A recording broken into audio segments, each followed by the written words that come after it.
us now consider the habitual aspect. I asked teacher Kofi, what they won't say Didi Anara? And he replied to me, Ane, me de me insa nefa Didi. Note that the second syllable of Didi is a high tone. That's why it's indicated in red here.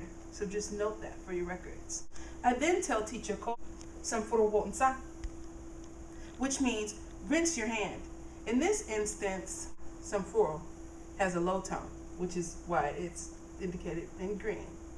But then when I ask him whether he rinsed his hands, he says, Biribia, se me hokoro, me insa we a me samfuro is now habitual in this case. It means I rinse it. And note that the tone on it's a high tone. I also say, me baba taade, tri sapo, tri kukuo, manoye, shrein. Note that the second syllable of tri is high, and of ye is also high in the sentence. Note that when we're referring to commanding someone to do something or requesting, the verb has a low tone. So, teacher Kofi, how would you say tell someone to eat? Command. Didi. So, when he says Didi, it's la, like low tone. So this command is Didi in all green because both syllables are low. And how would you tell someone to go home? Kofi. So, again, the verb is low tone. He said ko fie. It went up for fie. How would you tell someone to brush their teeth?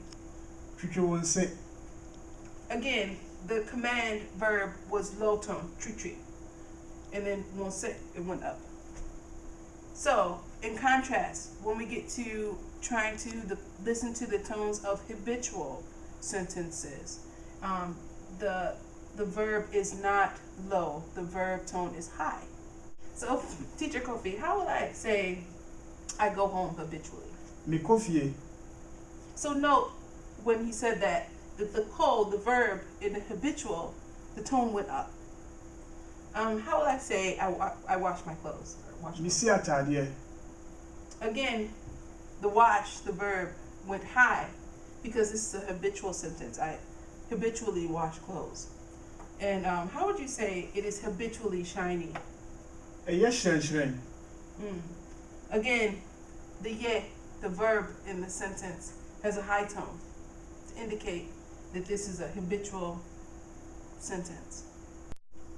To summarize the difference between a habitual sentence, which are on this column, and a sequential sentence, which are on this column, we're going to remember our construct for the sequential sentence up here.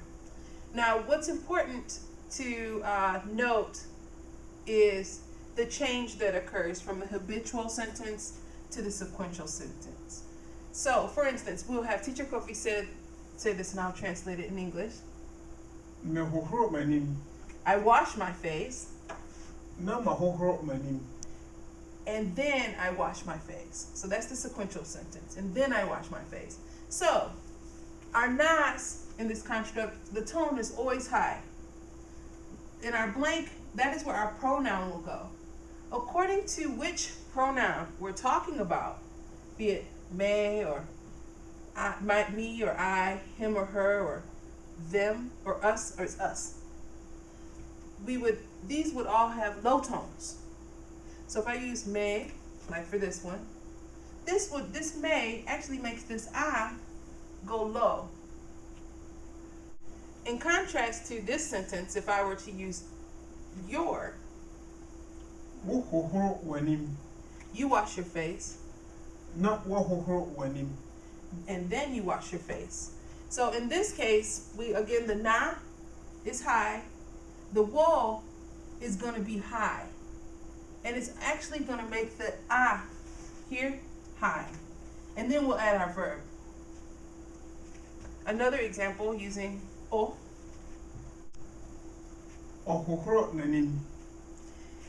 He washes his face, and then he washes his face. Okay, in this construct, Again, our na is high. We have o is our pronoun because he. Now the I, because we use this pronoun, has a low tone. And then the verb has a high tone.